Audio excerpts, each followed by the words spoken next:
Startup బెటరా, business start చేసుకుంటే మంచిదా? బిజినెస్ స్టార్ట్ చేయడానికి టైం పడితే స్టార్టప్ ని మాత్రం చాలా తొందరగా స్టార్ట్ చేయొచ్చు. ఆ అడ్వాంటేజ్, ఆ బ్యూటీ స్టార్టప్స్ కి ఎప్పుడూ ఉంది. స్కిల్ ఐడెంటిఫై చేసుకుంటే సరిపోతుంది. స్టార్టప్ లో బిజినెస్ కనుకోండి, ఇన్వెస్ట్మెంట్ కావాలి, ప్లేస్ కావాలి, ఫార్మేషన్ కావాలి, రిజిస్ట్రేషన్స్ కావాలి, టీమ్ కావాలి, ఒక 1 year మార్కెటింగ్ బడ్జెట్ కావాలి. చాలా తొందరగా స్టార్ట్అప్ ని మొదలు పెట్టుకోవచ్చు. So identify always skill. మనం రెగ్యులర్ గా హాస్పిటల్ మొదలు పెడితే that comes as a business. But మీ హాస్పిటల్లో ఎక్విప్మెంట్స్, లేదంటే మనం ఒక హాస్పిటల్కి అందించే సర్జరీ ఎక్విప్మెంట్స్ రోబోటిక్ మోడల్లో ఉన్నాయనుకోండి, దాన్ని మనం ఇన్నోవేషన్ కింద కన్సిడర్ చేస్తాం. దీన్ని స్కాలబిలిటీ రెగ్యులర్ గా పెంచుకోవచ్చు అండి. స్టార్ట్అప్ కి స్కాలబిలిటీకి అసలు అన్లిమిటెడ్ ఆప్షన్ ఉంది. మీరు ఒక సూపర్ మార్కెట్ పెడతానంటే ఎవరు లోన్ ఇవ్వకపోవచ్చు.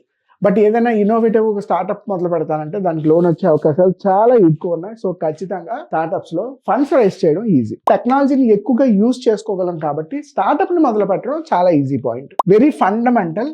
ఎవరైనా స్టార్ట్ చేయొచ్చు, ఏ టైంలో అయినా స్టార్ట్ చేయొచ్చు, ఏ లొకేషన్లో అయినా సరే స్టార్ట్ చేయొచ్చు. ఎకో సిస్టమ్ ఉందండి స్టార్ట్అప్స్ కోసం. అడాప్టబిలిటీ. స్టార్ట్అప్స్ కి ఆ అడాప్టబిలిటీ ఉంటుంది. అంటే ప్రతిసారి ఒకేలా పెర్ఫామ్ చేయాలని లేదు.